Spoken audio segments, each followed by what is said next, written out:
प्यारे दोस्तों नमस्कार।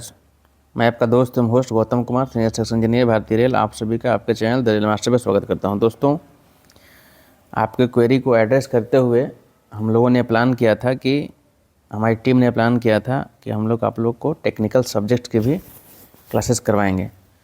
ठीक है, तो अभी जो क्लासेस आपकी शुरू होने वाली है, तो हम लोगों ने प्लान किया, जैसे मैं आपको थर्मोडायनेमिक्स स्टार्ट कर रहा हूँ, एट द सेम टाइम आपका मेट्रोलॉजी अरुण सर पढ़ाएंगे और सौरभ सर आपका इंजीनियरिंग मैकेनिक्स वाले पोर्शन से शुरू करेंगे। ठीक है, तो आपके पास 10 टॉपिक्स हैं, तो हम लोग लगभग 3-3 कुछ ऐसे टॉपिक करके हम लोग उसको सारा टेक्निकल सब्जेक्ट्स आपके कवर कर देंगे। ठीक है, तो हम लोग आज थर्मोडायनेमिक्स की बात कर लेते हैं। चलिए पहले समझते हैं कि थर्मोडायनेमिक्स वर्ड का मतलब क्या है। तो कुछ नहीं, थर्मल प्लस डायनेमिक्स दो चीज़ों से मिलकर बना हुआ है। Thermal means heat, right. Dynamics means power, है ना, मूवमेंट, काइनेटिक एनर्जी। तो थर्मोडायनेमिक्स में आप यही डिस्कस करोगे। जब भी यहाँ डिस्कस करोगे तो देखोगे कि या तो हीट वर्क में कन्वर्ट हो रहा है, ठीक है, या आप वर्क दे रहे हो इनपुट और हीट में कन्वर्जन हो रहा है। ठीक है, तो यही प्रोसेस का आप जहाँ पे स्टडी करते हो दैट इज थर्मोडायनेमिक्स, राइट। तो thermodynamics deals with energy interaction, ठीक है ना, हीट एंड वर्क। जैसे आप आईसी इंजन की ही बात कर लो, जैसे आप लोग मान लो कि बाइक चलाते होगे, तो बाइक में जो आईसी इंजन है उसमें आपका क्या है, आप उसको क्या प्रोवाइड करवा रहे हो, हीट प्रोवाइड करवा रहे हो, उसको पेट्रोल दे रहे हो, पेट्रोल से क्या हो रहा है, स्पार्क प्लग के थ्रू कंबशन हो रहा है, तो कंबशन से हीट आ रहा है, तो हीट उसको दे रहे हो और उसको आप मैकेनिकल एनर्जी में कन्वर्ट कर पा रहे हो, मतलब काइनेटिक एनर्जी आपको मिल रही है ना, आपका बाइक मूवमेंट कर रहा है। तो ये काइनेटिक एनर्जी क्या है, वर्क का ही फॉर्म है। तो इसका मतलब कि हीट को वर्क में आप कन्वर्ट कर रहे हो या फिर वर्क को हीट में कन्वर्ट करोगे, तो डेट इज थर्मोडायनेमिक्स। मान लो कि हीट पंप की अगर बात करें, मान लो कि 5 डिग्री सेल्सियस टेम्परेचर है आपका रूम का, ठंडी के टाइम है, उसका टेम्परेचर आप 20 डिग्री कर रहे हो, करते हो कि नहीं, हीट पंप के थ्रू या हीटर के थ्रू। तो हीट पंप के थ्रू करते हो तो 5 डिग्री से 20 डिग्री हुआ कैसे, उसमें आपको कुछ वर्क करना पड़ा। ये जो हीट आप हीट इनपुट जो आपको, हीट आउटपुट जो आपको मिल रहा है, हीट मिल रहा है, वो कैसे मिला, एक्चुअली आपने वर्क किया। कैसा वर्क, तो इलेक्ट्रिकल वर्क। अगर आप हीटर यूज कर रहे हो तो उसको पावर सप्लाई दे रहे हो ना, तो इलेक्ट्रिकल वर्क ही तो हो रहा है वो। तो electrical work is being converted into heat, तो आपका रूम बिल्कुल हीट हो जा रहा है। तो ये आप कॉन्सेप्ट है। तो यही आप थर्मोडायनेमिक्स में स्टडी करते हो, या तो हीट को वर्क में कन्वर्ट करते हो या वर्क को हीट में कन्वर्ट करते हो। ठीक है, तो कंटेंट से यही हम लोग का है थर्मोडायनेमिक्स में। बेसिक कॉन्सेप्ट पढ़ेंगे, फिर वर्क के बारे में पढ़ेंगे, first law of thermo, basic concept में ही जीरो लॉ आएगा आपका, zero law of thermodynamics. Heat की स्टडी करेंगे, फिर हम लोग ओपन सिस्टम थोड़ा सा देख लेंगे, second law of thermodynamics, entropy, exergy. Thermodynamics relations उतना आपके लिए इंपॉर्टेंट नहीं है, फिर भी प्योर सबस्टेंस थोड़ा थोड़ा इसको भी स्टडी कर लेंगे, जो लगे कि नहीं बुलेट पॉइंट जैसा उसको स्टडी करना है। ठीक है, चलिए, तो आपका बिल्कुल आरबी ओरिएंटेड, इसको मैं थ्योरी करवाने वाला हूँ, इसके बाद पीवाईक्यू भी करवाऊँगा, राइट। तो basic concept of thermodynamics, basic concept देख लेते हैं। तो पहले सिस्टम है क्या, पहले थर्मोडायनेमिक्स आप पढ़ते हो तो सिस्टम सराउंडिंग का जिक्र हमेशा होता है। तो सिस्टम क्या है, सिस्टम वो है कि आप जिस पे स्टडी कर रहे हो, जितने पोर्शन पे स्टडी कर रहे हो, दैट इज सिस्टम। जैसे मान लो ये आपका थर्मोफ्लास्क है, राइट। तो थर्मोफ्लास्क में जो वाटर रखा हुआ है, उस वाटर के प्रॉपर्टी के बारे में डिस्कस करना चाहते हो, ठीक है ना, कि मान लो कि उसमें तो आपने गर्म पानी रख दिया, तो वो कितने देर तक गर्म में रह रहा है, ठीक है ना, उससे हीट का ट्रांसफर बाहर हो रहा है कि नहीं सराउंडिंग में। तो उस पानी के बारे में आप जिक्र करना चाहते हो, वाटर के बारे में जिक्र करना चाहते हो, या डिस्कशन करना चाहते हो कि उसकी property after 2 hours, after 4 hours क्या होने वाली है ना, प्रेशर, टेम्परेचर, वॉल्यूम में क्या फ़र्क पड़ने वाला है। तो जिसका ये, इसमें वाटर का हम लोग डिस्कशन करने वाले हैं। वाटर मेरा मेन मुद्दा है डिस्कशन का। तो ये वाटर जहाँ तक है, ये वाटर है, ठीक है। तो इस वाटर को जो सराउंडिंग कर रहा है, जो घेर रहा है ना, उसको बोलते हैं बाउंड्री। और वाटर मेरा जो डिस्कशन का पॉइंट है हो गया सिस्टम, ठीक है। तो ये हो गया मेरा सिस्टम, वाटर क्या हो गया, मेरा सिस्टम हो गया, जिस पर आप स्टडी करने वाले हो। वाटर को जो घेर रखा है, बाउंड्री जिसने बना रखा है, ठीक है, ये बॉटल का इंटरफेस, तो दिस इज बाउंड्री। और जो बाहर है, बाहर जो सराउंडिंग है आपका, है ना, बाहर जो इन्वायरमेंट है, दिस इज सराउंडिंग, सिंपल। तो यहाँ ये पे ही होता है कि या तो आपको इसमें पढ़ना है हीट और वर्क, तो हीट का ट्रांसफ़र कहाँ से कहाँ होगा, सिस्टम टू सराउंडिंग या सराउंडिंग टू सिस्टम। उस तरह से वर्क का ट्रांसफ़र सराउंडिंग टू सिस्टम या सिस्टम टू सराउंडिंग, इतना ही होने वाला है। तो ये आप समझ लो कि सिस्टम है, सराउंडिंग है। अच्छा, ये सिस्टम और सराउंडिंग दोनों को ऐड कर दोगे तो क्या बनेगा, यूनिवर्स, उसी को क्या बोलते हैं, यूनिवर्स हो जाएगा। जैसे ये सिस्टम हो गया, इस सराउंडिंग तुम ले ही लिए तो पूरा क्या बन गया, यूनिवर्स बन गया। अच्छा, ये जो बाउंड्री होती है ना, बाउंड्री, ये बाउंड्री जो होती है वो इमेजिनरी भी हो सकती है। यहाँ पे तो आपको रियल दिख रही है कि हाँ बॉटल है तो बॉटल का बाउंड्री है, ये इमेजिनरी भी हो सकती है। तो बाउंड्री मे बी रियल और मे बी इमेजिनरी। मान लो कि यहाँ पे बहुत बड़ा तालाब है, ठीक है, इसमें पानी ऐसे ऐसे वाटर है, ठीक है। अब तुम इतना ही पोर्शन का स्टडी करना चाहते हो तो तुम जाकर वहाँ कोई बाउंड्री तो नहीं बना दोगे, तुम्हें इतना ही स्टडी करना है, तो तुम इसको इमेजिनरी बाउंड्री मान लोगे। दिमाग में बस रहेगा कि हाँ इतना ही मास का, इतना ही वॉल्यूम का हमें डिस्कशन करना है। तो वहाँ पे ये जो बाउंड्री हो गई कैसी, इमेजिनरी, हमने इमेजिन कर लिया। तो बाउंड्री मे बी रियल और मे बी इमेजिनरी, राइट। तो ये आपका हमने इसको डिस्कस कर दिया, बाउंड्री में भी रियल और इमेजिनरी, ठीक है। अच्छा, बाउंड्री यहाँ पे जैसे देख लो, बाउंड्री मूवेबल भी हो सकता है, बाउंड्री में भी फिक्स्ड, में भी मूवेबल। जैसे हमने अभी बोतल वाले एग्जांपल में देखा तो बाउंड्री क्या था, फिक्स था, लेकिन बाउंड्री मूवेबल भी हो सकता है। अच्छा हाँ, यहाँ देख लो, रिजिड कंटेनर। अगर कंटेनर आपका रिजिड है, किसी कंटेनर में आपने गैसेस ले रखे हैं, ये कोई कंटेनर है, ठीक है, चारों तरफ से बिल्कुल क्लोजली पैक्ड है, रिजिड है ना, इसका डिफॉर्मेशन नहीं है, इसमें आपको कंप्रेस्ड एयर आपने इसमें रखा है।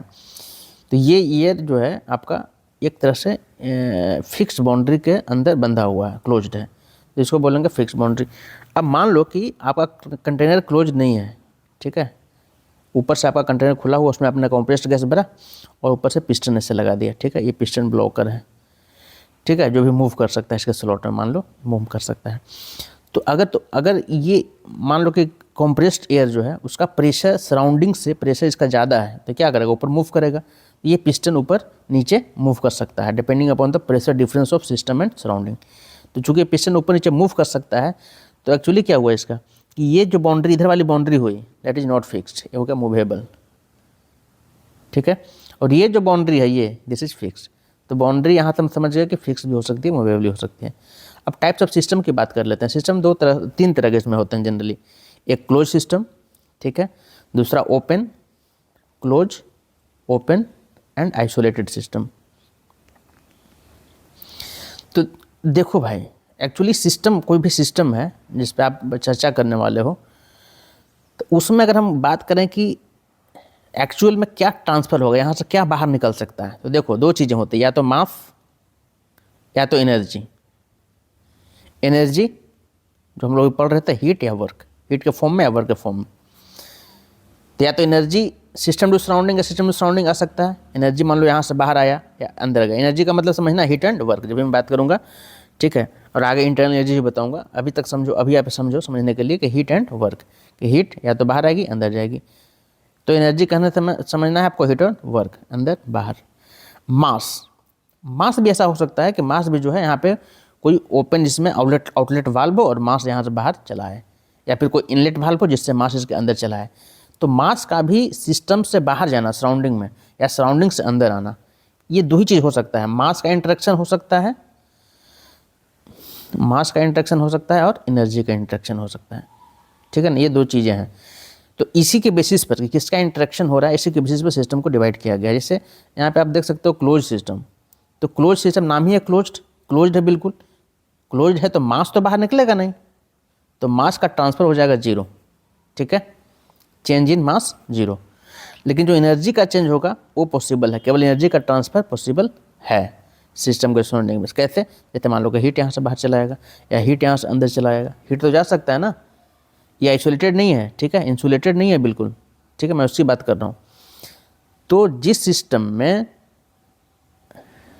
मास का इंटरेक्शन जीरो हो, no mass interaction but energy interaction is there, ठीक है, तो वो हो गया आपका क्लोज्ड सिस्टम। अच्छा, क्लोज सिस्टम को जो इस पर आप एनालिसिस करोगे, इसके बारे में जो स्टडी करोगे, तो उस एनालिसिस में आप इसको ना कंट्रोल मास एनालिसिस भी बोलोगे। कंट्रोल मास इसलिए क्योंकि मास बिल्कुल कंट्रोल्ड है, मास एक्सचेंज नहीं हो रहा है, मास सराउंडिंग के साथ एक्सचेंज नहीं हो रहा है, सराउंडिंग में जा नहीं रहा है, मतलब मास की जो वैल्यू है वो यथावत कांस्टेंट है।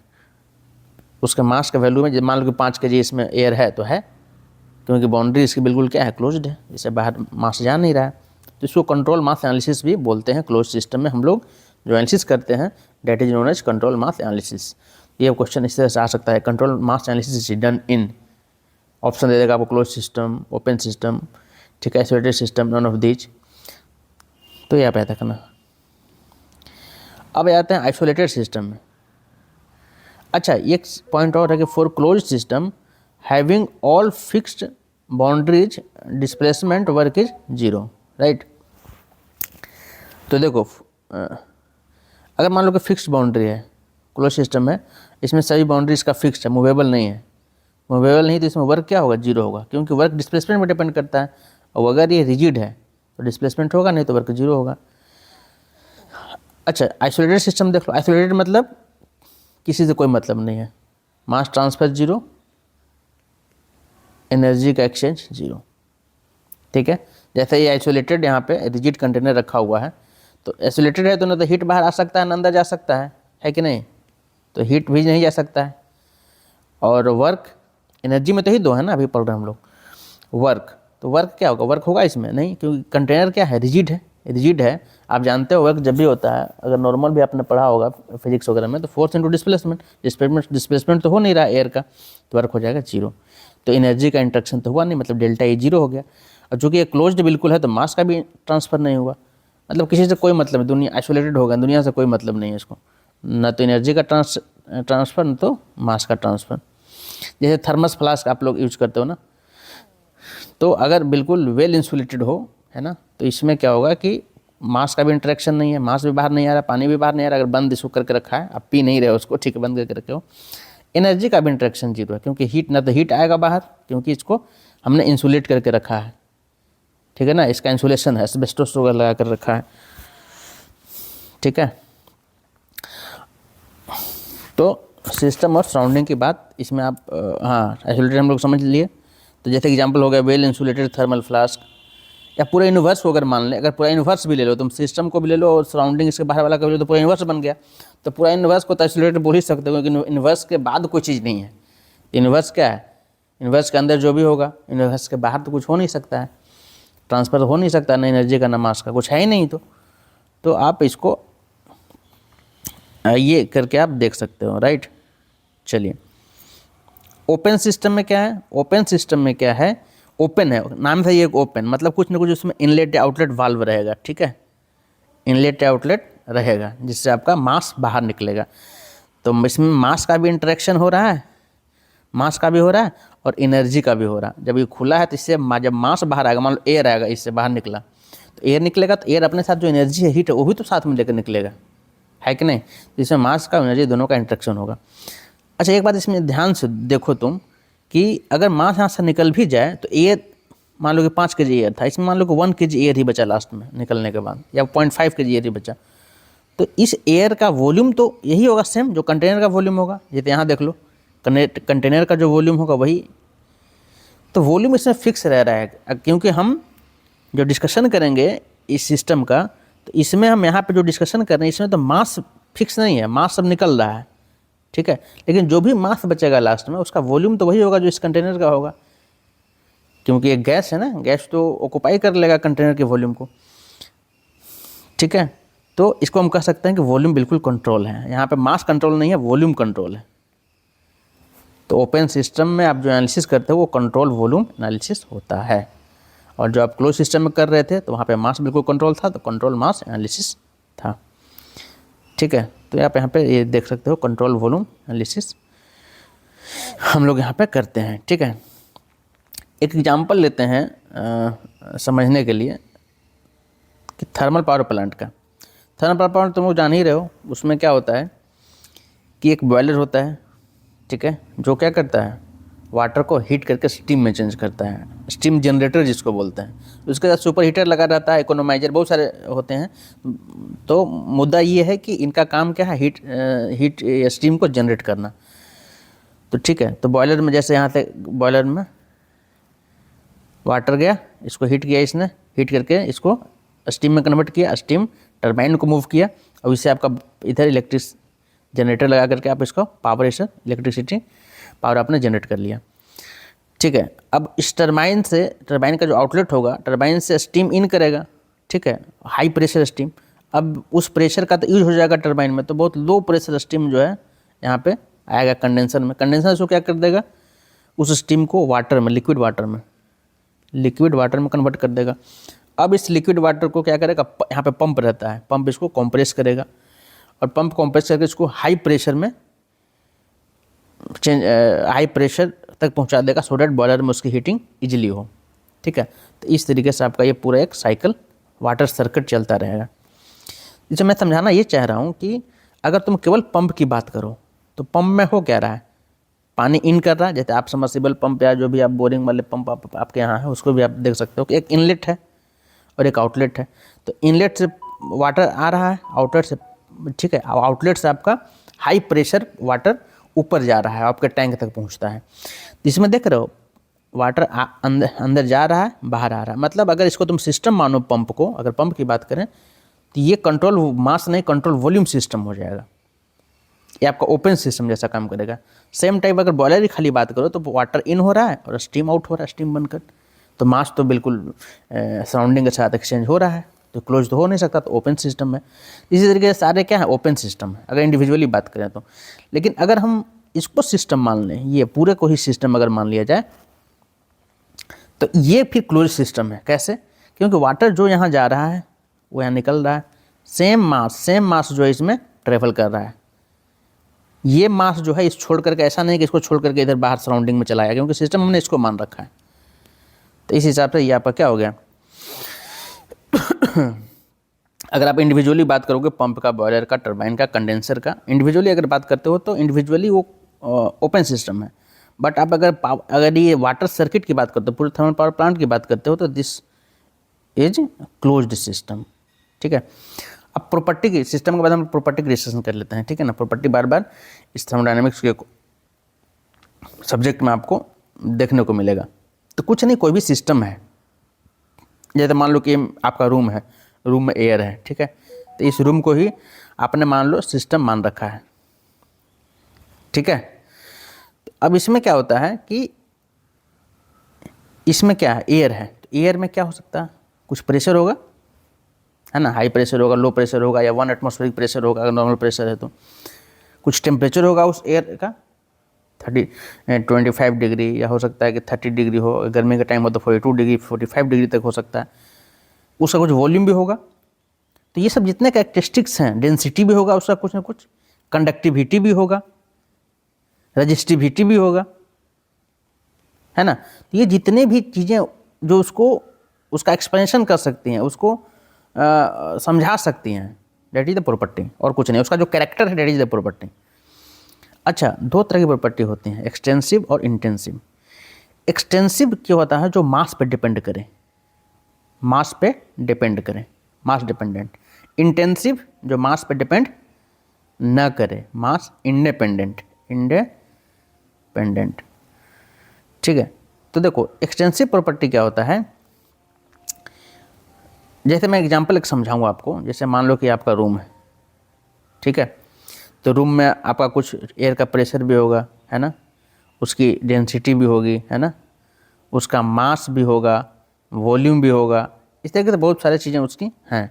कंडक्टिविटी भी होगी, कि ये मान लेते हैं कंडक्टिविटी। ठीक है, ये आपका पूरा एयर इसमें फिलअप है, आपका रूम ही है समझो। अच्छा, इसको हमने मान लो 4 पोर्शन में ऐसे ही पार्ट इंडिविजुअली, मतलब इमेजिनरी लाइन से ऐसे डिवाइड कर दिया 4 पोर्शन में, राइट। तो इसमें क्या होगा कि इसमें अगर मैं प्रेशर की बात करूं तो जो प्रेशर यहाँ होगा वही प्रेशर, मैंने इंडिविजुअली ये इमेजिनरी इसको हमने बांटा है 4 पोर्शन में। तो जो प्रेशर इस कॉर्नर में होगा वही प्रेशर यहाँ होगा, वही प्रेशर यहाँ होगा, यूनिफॉर्मली डिस्ट्रीब्यूटेड होगा। मतलब प्रेशर जो है मास पे डिपेंड नहीं कर रहा है। अगर इसको 4 भाग में हमने नहीं भी बांटा था तो ओवरऑल हम प्रेशर P था, वो अभी भी प्रेशर इसका भी P होगा, इसका भी P होगा, इसका भी P होगा, इसका भी P हो गया। मास तो इतना कम हो गया, इसका मास, पूरे रूम का आपका मास और रूम के 1/4 का मास जो m था वो m/4 हो गया। तो मैं इसकी बात करूँ तो m/4। फिर भी प्रेशर सेम है, प्रेशर चेंज नहीं हो रहा है। उसी तरीके से डेंसिटी जो इसका होगा, ठीक है, जो डेंसिटी इसका होगा, जो डेंसिटी आपका इसका होगा वही डेंसिटी इसका होगा, वही डेंसिटी इसका होगा, वही डेंसिटी इसका होगा, वही जो रूम पूरा अगर रूम का भी आप ले लो एक ही बार में डेंसिटी वही होगा। तो ये मास पे डिपेंड नहीं कर रहा है, मास आधा कर दो या चौथाई कर दो, उससे मतलब नहीं है। तो ये सब होंगे इंडिपेंडेंट ऑफ मास हो गए। इंटेंसिव प्रॉपर्टी, इंटेंसिव, ठीक है ना। कैसे याद देखोगे, एक्सटेंसिव मतलब एक्सटेंट मतलब कि एक्सटेंस कितना दायरा है, मतलब कितना मास उस पर डिपेंड कर रहा है। तो मास पे डिपेंड कर एक्सटेंसिव, मास इंडिपेंडेंट और इंटेंसिव। तो प्रेशर आपका क्या होगा, सब जगह सेम होगा। आप उसको आधा में, रूम को आधा कर दो, चौथाई कर दो, या जैसे भी किसी कॉर्नर में आप चले जाओ, प्रेशर सेम होगा, डेंसिटी सेम होगा, कनेक्टिविटी सेम होगा, ठीक है। तो ये सब जितनी प्रॉपर्टी उसकी हैं एयर की, ठीक है ना, वो क्या हो जाएंगी, इंटेंसिव प्रॉपर्टी। एक्सटेंसिव कौन होगा, मास, पूरे रूम का मास मान लो कि एयर जो उसमें है उसमें मान लो 100 kg मास है, या जो भी 100 kg मास है, तो ये तो 25 kg हो जाएगा कि नहीं। तो मास आपका एक्सटेंट पर डिपेंड कर रहा है, साइज पर डिपेंड कर रहा है। वॉल्यूम वैसे ही, पूरे रूम का वॉल्यूम मान लो कि 1000 मीटर क्यूब है, हॉल है मान लो कोई, तो यहाँ पे तो उसका वॉल्यूम तो कम हो जाएगा ना, 1/4 हो जाएगा। तो वॉल्यूम एक्सटेंट पर डिपेंड कर रहा है, ठीक है। तो इस तरीके से आप देख सकते हो यहाँ पे कि इंटेंसिव में क्या है, प्रेशर नो चेंज, टेम्परेचर आप कहीं किसी कॉर्नर में देख लो, कनेक्टिविटी, ठीक है, उसका म्यू, रिफ्रैक्टिव इंडेक्स, ये सब जितनी भी प्रॉपर्टी हैं। और जो एक्सटेंसिव है वो क्या है, मास है, वॉल्यूम है, ठीक है, या फिर एनर्जी है, ठीक है, कोई भी एनर्जी, राइट। तो जैसे एनर्जी क्या होता है, हीट है मान लो, हीट, तो हीट जो इतने रूम का होगा, ये पूरा रूम के जो मास एयर होगा, जो उसके पास जो हीट होगा, इंटरनल एनर्जी होगा, वो आधे एयर का, तो अगर इंटरनल एनर्जी की बात करेंगे या हीट एनर्जी की बात करेंगे तो वो तो कम हो जाएगा हाफ से। तो बाकी हीट जो है आपका क्या हो गया, या इंटरनल एनर्जी जो हो गया, वो एक्सटेंसिव प्रॉपर्टी में आ गया। या मास, वॉल्यूम, इंटरनल एनर्जी, देखिए एक्सटेंट पर डिपेंड कर रहा है। मान लो 5 किलो मास है, ये आपका पूरा 10 किलो मास था मान लो, तो 10 किलो मास का इंटरनल एनर्जी मान लो था 20 किलो जूल। अब इसको 5 किलो कर दिया तो इंटरनल एनर्जी तो बढ़ जाएगा ना, 10 किलो जूल इधर होगा, 10 किलो जूल एनर्जी इधर होगा, टोटल 20 किलो जूल होगा। तो इंटरनल एनर्जी भी किस पर डिपेंड कर रहा है, मास पर डिपेंड कर रहा है, इसलिए एक्सटेंसिव प्रॉपर्टी है। चलिए, अच्छा एक चीज़ और यहाँ पे देखो, ध्यान देने योग्य बातें हैं कि अगर दो एक्सटेंसिव का रेशियो ले लो, जैसे यहाँ पर देख रहे हो आप, डेंसिटी को देख रहे हो, डेंसिटी होता क्या है, मास पर यूनिट वॉल्यूम। आप मास का भी देखे थे कि मास तो डिपेंड कर रहा था साइज पर, रूम का अगर साइज हम आधा कर दिए थे तो मास आधा हो गया था, वॉल्यूम भी साइज पर डिपेंड कर रहा था। लेकिन दोनों क्या है, एक्सटेंसिव प्रॉपर्टी है, एक्सटेंसिव। अब दोनों का रेशियो ले रहे हो तो डेंसिटी आ रहा है, और डेंसिटी क्या है, इंटेंसिव प्रॉपर्टी। डेंसिटी तो चेंज नहीं होगा भाई एयर का, मास पे तो एटलीस्ट डिपेंड नहीं करेगा। आप 100 किलो मास रखो या 20 किलो, हाँ, बशर्ते कि प्रेशर, टेम्परेचर, बाकी सारे कंडीशन जैसे क्या हो, सेम हो। अगर बाकी इसके जो कंडीशंस अगर हम सेम रखते हैं तो डेंसिटी एयर का जो आप याद करते हो, वाटर का डेंसिटी याद करते हो, पेट्रोल का, है ना, तो जो नॉर्मल डेंसिटी होती है, नॉर्मल टेम्परेचर, प्रेशर पे, वो तो क्या रहेगा, कांस्टेंट रहेगा, ठीक है। अच्छा, यही को अगर मान लो कि आप पर यूनिट मास को इसी चीज़ को कर दो, जैसे मान लो कि स्पेसिफिक इंटरनल एनर्जी, हमने भी बताया था केवल इंटरनल एनर्जी अगर की बात करोगे तो डेट इज, केवल इंटरनल एनर्जी की बात करोगे तो वो क्या है, मास पे डिपेंड करता है। अगर पूरे रूम का इंटरनल एनर्जी कुछ और होगा, 20 किलो जूल होगा, आधी रूम कर देंगे तो उसका 10 किलो जूल एनर्जी होगा एयर का, इंटरनल एनर्जी। तो ये एक्सटेंसिव है, मास पे डिपेंड कर रहा है। बट अगर इसी को मैं मास से डिवाइड कर दूं, इंटरनल एनर्जी बटा मास पर यूनिट मास, तो क्या हो जाएगा, उसी को बोलते हैं स्पेसिफिक। पर यूनिट मास जैसे ही आता है उसको बोलते हैं स्पेसिफिक इंटरनल एनर्जी, ठीक है। स्पेसिफिक एंथैल्पी की बात करें तो एंथैल्पी पर यूनिट मास, स्पेसिफिक एंट्रोपी आगे हम लोग पढ़ेंगे तो एंट्रोपी पर यूनिट मास। तो पर यूनिट मास जहाँ पे हम कर दे रहे हैं तो स्पेसिफिक एनर्जी हो या एंथैल्पी हो या एंट्रोपी हो, उसको जाना जाता है। तो जैसे ही पर यूनिट मास होगा तो फिर वो मास पे कहाँ से फिर डिपेंड करेगा, जब वो पर केजी ही हो गया तो मास पे डिपेंड नहीं करेगा। तो स्पेसिफिक जब भी टर्म लगकर आ जाए, ठीक है, स्पेसिफिक जब भी टर्म लगकर आ जाए वो पर यूनिट मास हो तो वो इंटेंसिव प्रॉपर्टी हो गया, ठीक है ना। जितने भी स्पेसिफिक वाले हैं, स्पेसिफिक वो आपका हो गया इंटरनल, स्पेसिफिक इंटरनल एनर्जी हो गया, तो पर यूनिट मास हो गया, राइट। तो पर यूनिट मास जैसे ही होगा तो क्या हो जाएगा, इंटेंसिव प्रॉपर्टी हो जाएगा। इसमें हमने क्या सीखा, डेंसिटी इंटेंसिव प्रॉपर्टी यहाँ देखा हमने डेंसिटी के बारे में, क्योंकि चेंज नहीं होता है तो फिक्स उसका होता है value. Ratio of two extensive properties and intensive property, जैसे मास बाई वॉल्यूम, है ना, एक्सटेंसिव एक्सटेंसिव, इसका रेशियो क्या आया, इंटेंसिव प्रॉपर्टी, सेकंड वही लिखा हुआ। Specific properties are defined as extensive properties per unit mass. मैंने बताया कि स्पेसिफिक प्रॉपर्टी जो भी डिफाइंड होता है, मान लो कि specific internal energy equal to, तो internal energy total per unit mass, तो बच्चों को स्पेसिफिक बोलते हैं। स्पेसिफिक प्रॉपर्टी जैसे कि स्पेसिफिक वॉल्यूम हो सकता है, स्पेसिफिक वॉल्यूम का मतलब क्या, टोटल वॉल्यूम पर यूनिट मास। स्पेसिफिक इंटरनल एनर्जी का मतलब क्या, टोटल एनर्जी पर यूनिट मास। स्पेसिफिक एंथैल्पी, टोटल एंथैल्पी पर यूनिट मास, इस तरीके से। तो ये जितने स्पेसिफिक वाले होंगे ऑल आर इंटेंसिव प्रॉपर्टी, ये पूछता है, आप ध्यान में रखना, ठीक है। तो यहाँ पे आप देख सकते हो, मैं अभी आधे घंटे का इसमें क्लास लेना हो तो 5 मिनट और क्लास लूँगा, इसके बाद फिर नेक्स्ट वीडियो में हम लोग देखेंगे इसको आगे।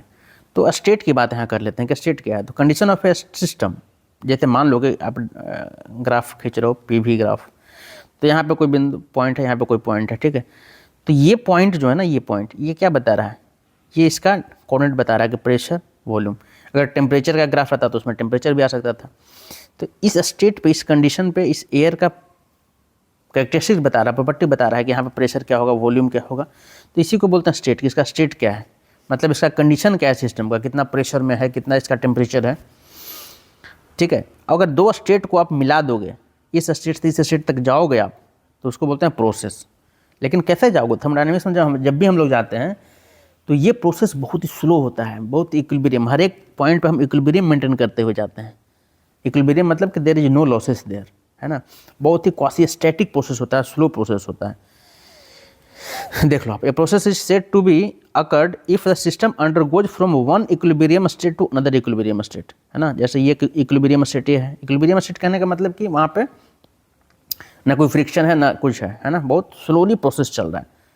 यहाँ पे स्टेट 2 है, तो यहाँ से यहाँ तक जैसे आप पहुँचते हो, किसी भी रास्ते से जैसे पहुँच सकते हो ना, ये पाथ हो सकता है बहुत सारा, ठीक है। तो ये सब क्या है, प्रोसेस हैं। तो प्रोसेस अलग अलग हो सकते हैं, राइट। वो प्रोसेस होते हैं आइसोकोरिक, आइसोथर्मल, आइसोबैरिक, है ना, पॉलीट्रोपिक, वो सब हम लोग आगे डिस्कस करेंगे। तो ये आपका प्रोसेस हो गया। प्रोसेस मतलब एक स्टेट से दूसरे स्टेट तक, ये हो गया स्टेट। पॉइंट, पॉइंट मतलब स्टेट, पॉइंट फंक्शन। और ये हो गया प्रोसेस, प्रोसेस किसी पाथ के थ्रू होता है, ठीक है। तो प्रोसेस बहुत हाई स्पीड वाले भी हो सकते हैं कि बहुत तेज़ी से हो रहे हों, है ना। लेकिन हम लोग थर्मोडायनामिक्स में जब भी डिस्कशन करेंगे तो फ्रॉम वन इक्विलिब्रियम, जब भी बात करेंगे तो इक्विलिब्रियम से दूसरे इक्विलिब्रियम तक आएंगे, बहुत ही very slow, maintaining the equilibrium, बहुत ही स्लो प्रोसेस। तो स्लो प्रोसेस को थर्मोडायनामिक्स के टर्म में क्वासी स्टैटिक प्रोसेस कहा जाता है। It is very infinitely slow process, है ना। रियल में ऐसा कोई एग्जिस्ट नहीं करता है, बट हम लोग जब डिस्कशन करते हैं तो हम लोग लॉसेस को जीरो मानकर जो भी डेरिवेशन करते हैं, जो भी हम लोग इफिशिएंसी निकालते हैं, इसीलिए जो भी इफिशिएंसी हम लोग इंजन की निकालते हैं वो हमारी आइडियल इफिशिएंसी होती है। प्रैक्टिकल में उतनी इफिशिएंसी होती है, जैसे आईसी इंजन की इफिशिएंसी आप देखोगे तो प्रैक्टिकली निकालोगे तो जैसे कार्नोट वार्नोट का 40% तक आ सकता है, ठीक है ना। लेकिन अगर कार्नोट साइकिल से उसको देखा जाए तो, लेकिन इफिशिएंसी उसकी होती कितना है प्रैक्टिकली, 25%, 30%। आईसी इंजन की से ज़्यादा इफिशिएंसी नहीं होती है, ठीक है। तो यहाँ हम लोग आप देखेंगे, तो ये हो गया क्वासी स्टैटिक प्रोसेस। अच्छा, एक बात हम लोग कर लेंगे, रिवर्सिबिलिटी की बात करेंगे। रिवर्सिबिलिटी क्या होता है, देखो, रिवर्सिबिलिटी टॉक्स अबाउट इक्विलिब्रियम। अगर कोई प्रोसेस रिवर्सिबल है, मतलब यहाँ से यहाँ हम जा रहे हैं, ठीक है, तो इसको हम अगर फुली रिवर्सिबल तब कहेंगे जब इसमें किसी तरह की कोई लॉस नहीं हो, न इसका इंटरनल लॉस हो, न इस सराउंडिंग में किसी तरह का लॉस कर रहा हो। इंटरनल लॉस कैसे हो सकता है, इंटरनल लॉस होता है फ्रिक्शन से, इंटरनल लॉस होता है फ्रिक्शन के कारण, ठीक है ना। जैसे कोई ये सिस्टम में है, ठीक है, ये पिस्टन है, इसमें एयर है, राइट। तो ये कॉम्प्रेस्ड एयर, इसका प्रेशर ज़्यादा है एटमॉस्फेरिक प्रेशर से, ये ऊपर की ओर जाएगा। जब ये पिस्टन ऊपर मूव करेगा तो दीवार से इसका रगड़न होगा, घर्षण होगा, फ्रिक्शन होगा।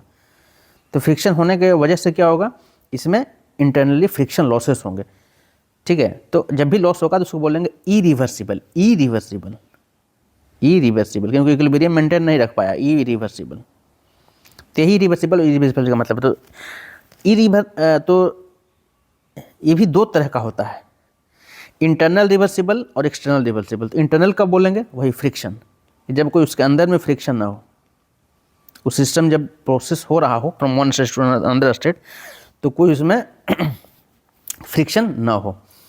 दूसरा क्या होता है कि external reversibility. External reversibility, external मतलब कि उसको कहीं बाहर से कोई चेंज नहीं देखना पड़ रहा हो, ठीक है। रिवर्सिबल प्रोसेस बाहर से कोई चेंज न हो रहा हो। जैसे मान लो कि अब 5 डिग्री आपका रूम का टेम्परेचर है, उसको आप 20 डिग्री करना चाहते हो, तो इसको करने के लिए आपको क्या करना पड़ता है, बाहर से वर्क देना पड़ता है। तो बाहर से आपको कुछ इफेक्ट लगाना पड़ रहा है, ठीक है ना, तो वो रिवर्सिबल नहीं हुआ, वो क्या हो गया, एक्सटर्नली इरिवर्सिबल प्रोसेस हो गया। अगर इसी 5 डिग्री को आपको 20 डिग्री तक करने के लिए अगर कोई वर्क नहीं देना पड़ता तो होता एक्सटर्नली रिवर्सिबल, इक्विलिब्रियम होता। तो इक्विलिब्रियम का मतलब ये है कि एक स्टेट से, रिवर्सिबल प्रोसेस का मतलब है कि एक स्टेट से दूसरे स्टेट तक जाने में जो प्रोसेस हो रहा है, तो from one state to another state, ठीक है। तो यहाँ पे क्या हो रहा है कि यहाँ से आप यहाँ गए, ठीक है, अब वापस यहाँ से यहाँ आने में अगर आपको कोई बाहरी इफेक्ट नहीं लगाना पड़ रहा हो, कोई बाहरी वर्क नहीं देना पड़ रहा हो, है ना, तो आप समझो कि वो क्या है, रिवर्सिबल प्रोसेस है, टोटली रिवर्सिबल। मतलब इक्विलिब्रियम को मेंटेन, रिवर्सिबल करने का मतलब कि इंटरनली भी है और एक्सटर्नली भी है। इंटरनली करने का मतलब कि फ्रिक्शन जीरो है, एक्सटर्नली करने का मतलब कि उस पर आप बाहरी से, उस सराउंडिंग पर आप बाहर से कोई वर्क नहीं कर रहे हो, ठीक है। तो ये होता है रिवर्सिबिलिटी का मतलब। अगर जो रिवर्सिबल नहीं हो वो इंटरनली इरिवर्सिबल होगा, मतलब इरिवर्सिबल होगा। अच्छा, इरिवर्सिबिलिटी का कारण क्या हो सकता है, ये मैं आपको, इसमें आप पॉज करके इसको पढ़ लेना, मैं इसको ऐसे चला देता हूँ, राइट। एक्सटर्नली इरिवर्सिबल प्रोसेस हो गया, आप पॉज करके इसको देख सकते हो। अच्छा, कारण क्या हो सकते हैं इरिवर्सिबिलिटी के, तो ये आप देख लो थोड़ा सा। जैसे heat transfer through finite temperature difference, है ना। मान लो कि एक चैम्बर है, इसका टेम्परेचर है 20 डिग्री सेल्सियस और बाहर में टेम्परेचर है 45 डिग्री सेल्सियस। गर्मी का टाइम है, एसी हमने रखा अंदर लगा रखा है, तो 20 डिग्री मेंटेन रखा है इसको। अच्छा, मैं अगर एसी बंद कर दूँ तो हीट क्या होगा, 45 से 20 में हीट आना चालू हो जाएगा और इसका टेम्परेचर बढ़ना शुरू हो जाएगा। तो जो हीट का ट्रांसफ़र हो रहा है ना दोस्त, वो ड्यू टू टेम्परेचर डिफरेंस हो रहा है, वो ये लार्ज टेम्परेचर डिफरेंस है, 25 डिग्री का टेम्परेचर डिफरेंस है। तो जब भी फाइनाइट टेम्परेचर डिफरेंस से हीट का ट्रांसफ़र हो, तो जो कि ये बाहरी से इसका इंटरेक्शन हो रहा है, ठीक है ना, तो ये है इरिवर्सिबल प्रोसेस। इस प्रोसेस को बोलेंगे इरिवर्सिबल, इक्विलिब्रियम मेंटेन नहीं हो रहा है। वही अगर इस तरीके से होता, मान लो कि इन दोनों के बीच जो है ना टेम्परेचर का डिफरेंस बहुत कम होता, मान लो कि 44.5 होता, तो इसको हम रिवर्सिबल काउंट कर सकते थे, क्योंकि बहुत ही स्मॉल टेम्परेचर डिफरेंस होता, ठीक है ना। लेकिन 20 या 45 डिग्री है, तो फाइनाइट टेम्परेचर डिफरेंस से जो भी हीट का ट्रांसफ़र हो रहा है यहाँ से यहाँ, that is causing the irreversibility. वो इरिवर्सिबिलिटी कॉज कर रहा है एक्सटर्नल, ये एक्सटर्नल है, राइट। फ्रिक्शन भी उसका कारण होता है इरिवर्सिबिलिटी का, है ना। अंदर में मान लो कि गैसेस हैं, एयर है, तो एयर आपस में कोलाइड कर रहा है, आपस में फ्रिक्शन है, ठीक है, दीवार के साथ टकरा रहा है, आपके साथ एयर टकरा रहा है, तो वो उस एयर का कोलिजन हो रहा है, तो वो भी एक तरह से लॉस है, तो फ्रिक्शन लॉस हो सकता है। तीसरा कारण हो सकता है फ्री एक्सपेंशन। फ्री एक्सपेंशन का मतलब होता है कि मान लो एक चैम्बर है, यहाँ पे कोई स्ट्रिप लगा हुआ है, इसमें एयर फुलफिल है, ये वैक्यूम है, ये वैक्यूम है, इसमें एयर है। अगर इसमें थोड़ा सा मैं पंक्चर कर दूँ, ठीक है, इसको मैं नाइफ से या कुछ किसी भी नुकीले चीज़ से पंक्चर कर दूँ, तो पूरा का पूरा एयर इसमें आएगा। इसको फ्री एक्सपेंशन इसीलिए बोला जाता है क्योंकि एयर यहाँ तो एक्सपेंड कर रहा है, एयर इतना में था, अब पूरा एक्सपेंड होकर इतना में चला जाएगा, इसको भी फिलअप कर देगा। लेकिन फ्री क्यों बोल रहे हैं, फ्री इसलिए बोल रहे हैं क्योंकि यहाँ पे प्रेशर है नहीं, वैक्यूम है, तो जीरो प्रेशर के अगेंस्ट काम कर रहा है, मतलब कोई प्रेशर नहीं है, उसको कोई रुकावट नहीं है, कोई बाधा नहीं है, एकदम फ्रीली मूव कर जाएगा उसमें वैक्यूम में एयर, ठीक है, इसलिए फ्री एक्सपेंशन बोल रहे हैं। तो ये भी क्या है, एक तरह से आपका इरिवर्सिबल प्रोसेस है। पूछता है कभी कभी कि free expansion is reversible irreversible. तो ये सब जितने मैं पॉइंट बता रहा हूँ, बस केवल इसको आप एक बार रिवाइज कर लेना और इसको समझ लो, इसके बाद रिवीजन में इजी होगा आपको।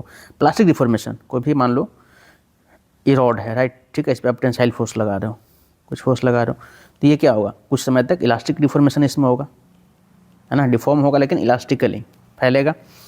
एक समय ऐसा बात आएगा, एक एक्सटेंट ऐसा होगा कि इलास्टिसिटी लिमिट उसकी खत्म हो जाएगी और वो प्लास्टिकली डिफॉर्म्ड हो जाएगा, मतलब एक बार डिफॉर्म हो गया तो हो गया, वापस अपने पोजीशन पे नहीं आएगा, इतना बड़ा हो जाएगा, लेंथ उसका बढ़ जाएगा। तो जब वो वापस अपने पोजीशन पे नहीं आया, एक तरह से उसमें क्या हुआ, लॉस हो गया एनर्जी का। जो आपने एनर्जी इसको दिया था फोर्स लगा करके, वो एनर्जी वापस आ पाया नहीं। लेकिन जब इलास्टिक लिमिट में होता है तो एनर्जी आप इसको देते हो तो वापस उतना ही एनर्जी वो क्या कर लेता है, वापस उसी पोजीशन पे रिटर्न कर देता है। हिस्टेरिस मैग्नेटिक लॉस में आप पढ़ोगे, मैग्नेटिज्म में हिस्टेरिस लॉस भी है। मिक्सिंग ऑफ गैसेस, मान लो कि दो तरह के गैसेस हैं, यहाँ पे ऑक्सीजन गैस है, यहाँ पे नाइट्रोजन गैस है, दोनों आपस में मिक्स हो रहे हैं। दोनों आपस में मिक्स होंगे तो क्या होगा, मूवमेंट होगा, दोनों का कॉन्सेंट्रेशन अलग अलग है इसमें, तो डिफ्यूजन होगा, तो इससे क्या होगा, दोनों में टकराहट होगी, फ्रिक्शन होगा, तो इरिवर्सिबल प्रोसेस है। ठीक है, तो यहाँ से फिर आपका साइक्लिक प्रोसेस है, फिर आइडियल गैस है। तो साइक्लिक प्रोसेस में बता करके यहाँ पे आपको आज का लेक्चर अभी फिनिश करता हूँ। तो देखिए, साइक्लिक प्रोसेस कुछ नहीं है। साइक्लिक प्रोसेस है कि मतलब जिस स्टेट से आप शुरू किए थे, मान लो कि यहाँ से शुरू किए थे, कोई प्रोसेस यहाँ से शुरू हो रहा था, ठीक है, और फिर वापस वहीं पहुँच जाए। मान लो कि यहाँ से प्रोसेस यहाँ गया 1 से 2 पे, और फिर 2 से 1 पे ही आ जाए, ठीक है, तो उसको बोलते हैं साइक्लिक प्रोसेस, एक साइकिल उसमें हो गया। ठीक है, तो साइक्लिक प्रोसेस में क्या होता है कि मान लो कि टेम्परेचर का डिफरेंस देखा जाए, ये टेम्परेचर है, तो जो टेम्परेचर यहाँ पे था वापस आप वहीं पे आ गए, तो उस पॉइंट पे टेम्परेचर क्या होगा, सेम ही होगा। तो डेल्टा टी क्या हो जाएगा, टेम्परेचर का डिफरेंस 0 हो जाएगा इनिशियली और फाइनली, क्योंकि इनिशियल भी यही है और फाइनल भी यही है। तो जब इनिशियल और फाइनल पोजीशन सेम हो जाए, if A system undergoes a number of process such as initial and final states are same, then process is known as cyclic process।